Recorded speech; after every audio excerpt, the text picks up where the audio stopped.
Hello বন্ধুরা, আমি অঙ্কিতা। আমার নতুন একটি ভিডিওতে তোমাদের সবাইকে ওয়েলকাম। কেমন আছো তোমরা সবাই? আশা করি সবাই খুব ভালো আছো, আমরাও বেশ ভালোই আছি। আজকে বৃহস্পতিবার, ঘড়ির কাঁটায় এখন সময় হয়েছে সকাল 6টা। আর এখন থেকেই তোমাদেরকে সাথে নিয়ে আমি আমার ভিডিওটি শুরু করছি। দেখতে থাকো, সারাদিনে কি করছি না করছি সবটাই তোমাদের সাথে শেয়ার করার চেষ্টা করব। সকালবেলা ঘুম থেকে উঠে মেন যে গেটটা থাকে সেটা খুলে দিলাম, আর রান্নাঘরের জানালাটাও খুলে দিলাম। কালকের কিছু কাঁথা আছে আরিয়ানে, তো সেগুলো এখন মেলে দিচ্ছি। কালকে খুব একটা ভালো রোদ হয়নি, তো শুকোয়নি, তো এখন এই যে মেলে দিলাম। তারপর চলে এলাম এই যে ঘরের যে কাজগুলো থাকে সেগুলোর জন্য। আর আজকে তো বৃহস্পতিবার, সেই জন্য কিন্তু আজকে সব ঘরের কোনায় কোনায় সব কিছু কিন্তু একদম পরিষ্কার করে মুছে রাখবো। প্রথমেই আমি এই যে আয়নাটাকে ক্লিন করে নিলাম। আয়নাটা না দেখি প্রচণ্ড ধুলো ধরে, আর ধুলো পড়লে তার উপরে যদি একটু হাত লেগে যায় কখনো, আর আরিয়ান না অনেক সময় হাত দেয়, তো ওই জায়গাটা না দাগ হয়ে যায়। তো আয়নাটা চেষ্টা করি ওই যে একদিন বাদ একদিন মুছে নেবার।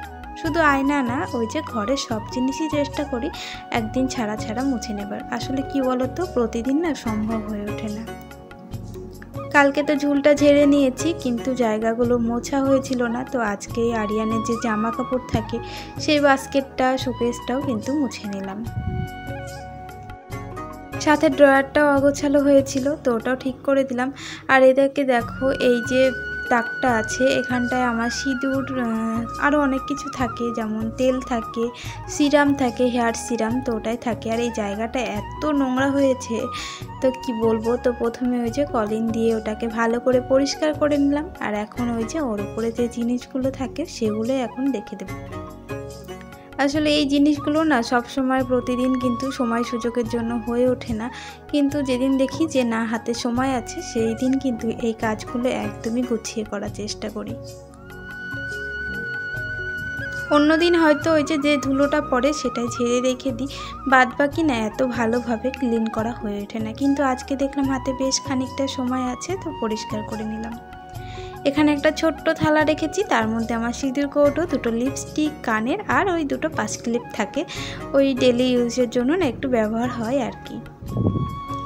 দেওয়ালগুলোতে দেখছি প্রচণ্ড ধুলো পড়েছে, আর ধুলোগুলো না একদম জমাট বেঁধে গিয়েছে, তো সেটাই এখন ওই যে সুন্দর করে মুছে নিচ্ছি। এত বাজে লাগছিল দেখতে, তো আর কি বলবো।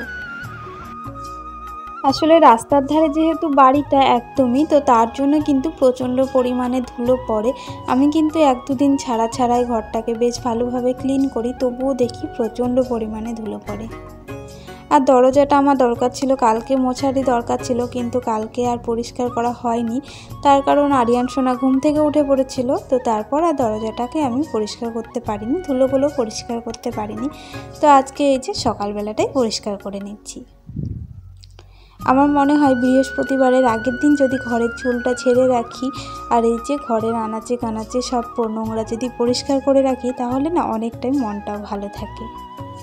কালকে যেহেতু দরজাটা পরিষ্কার করা হয়নি, একটু মনটা খুঁতখুত করছিল বটে, তো আজকে ওই যে পরিষ্কার করে নিলাম সকাল সকালই।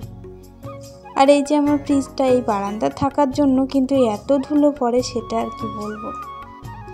ঘরেও যেমন ধুলো পড়ে, তার থেকেও বেশি ধুলো পড়ে এই বাইরের জিনিসগুলোতে, বিশেষ করে এই ফ্রিজটাই। ওই ফ্রিজের উপরে যে জিনিসগুলো আছে না, ওই যে কৌটা কাউটাগুলো আছে, তো সেগুলো ভাবছি একদিন নামাবো, নামিয়ে ওই যে ভালো করে পরিষ্কার করে রাখবো। ওটা করতে গেলে না একটু সময়ও লাগবে হাতে, তো সেই সময় সুযোগের অপেক্ষাতে আছি। ওদিকে ওই যে জিনিসগুলো মুছে নিয়ে কিন্তু আমি ঘরটা ঝাড় দিয়ে নিয়েছি, আর এখন এই যে ঘর মোছার জন্য জলটাও এনে দিলাম। আর আমি কিন্তু ঘরটা যখন মুছি তার আগে ওই যে একটু ফিনাইল দিয়ে নিই। এতে কিন্তু ঘর মুছলে না ওই যে ঘরটাকে দেখতে যেন আরও ফ্রেশ লাগে। আর আমার ঘরে না প্রচণ্ড মাছি বসে, তো তার জন্য একটু বেশি করে ফিনাইল দিয়ে মুছি, যদি মাছিটা একটু কম বসে তার জন্য। আর আরিয়ান সোনা জানো তো এখনও ঘুমিয়ে আছে। আরিয়ানের পাপা উঠে পড়েছে, আরিয়ান সোনা এখনও ঘুমিয়ে আছে, আর তার জন্য না কাজগুলো করাও অনেকটাই সুবিধা হচ্ছে। বিশেষ করে ওই যে ঘর ঝাড় দেওয়া আর ঘর মোছার সময় যদি আরিয়ান সোনা ঘুমিয়ে থাকে না, তাহলে আমার এই কাজগুলো করতে না অনেকটাই সুবিধা হয়। এদিকে সমস্ত রকম বাসি কাজকর্ম সেরে কিন্তু আমি চলে এসেছি স্নান করে। তারপর কিন্তু ওই যে ফুলটাও তুলে নিয়েছি, আর এই যে এখন চলে এসেছি পুজো করতে। আজকে বৃহস্পতিবার, তার জন্য একটা মোমবাতি জ্বালিয়ে নিলাম। আর এই যে ধূপ, যে কাঁচা ধূপটা আরিয়ানের পাপা এনেছিল, অনেক দিন আগে এনেছে, তো এটা প্রতি বৃহস্পতিবারেই কিন্তু আমি সকালবেলায় জ্বালিয়ে নিই। আমার কাছে না ধূপচি আছে, কিন্তু ওই যে নারকেলের যে ছোবাগুলো দিয়ে ধূপটা জ্বালায় সেগুলো নেই। এবার বাড়ি গিয়ে ভাবছি নারকেলের ছোবা নিয়ে আসবো, যাতে প্রতি বৃহস্পতিবার অমাবস্যা পূর্ণিমার দিন ওই ধূপটা জ্বালাতে পারি, তাহলে কিন্তু বেশ ভালো লাগে। তো এই যে বন্ধুরা, আরিয়ানের পাপা তো খাওয়া দাওয়া করে অফিস চলে গিয়েছে। ওই যে পুজো করে কিন্তু আমি খিচুড়ি করেছিলাম, মুগের ডালে খিচুড়ি করেছিলাম, যেহেতু আজকে বৃহস্পতিবার নিরামিষ, তো তার জন্য মুগের ডালে খিচুড়ি করেছিলাম। আর আরিয়ান সোনা এখন ঘুমিয়ে গিয়েছে, তো এখন ভাবছি যে রান্না করবো। ও যেহেতু ঘুমিয়ে আছে তাই এখন রান্নাটা করে নেব। তো চলো দেখি আজকে কি রান্না করা যায়, কারণ আজকে তো বৃহস্পতিবার নিরামিষ করতে হবে। তো দেখা যাক।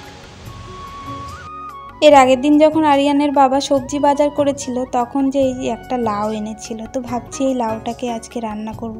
লাউটা না নষ্ট হয়ে যাচ্ছে, এরপরে যদি রান্না না করি একদমই নষ্ট হয়ে যাবে।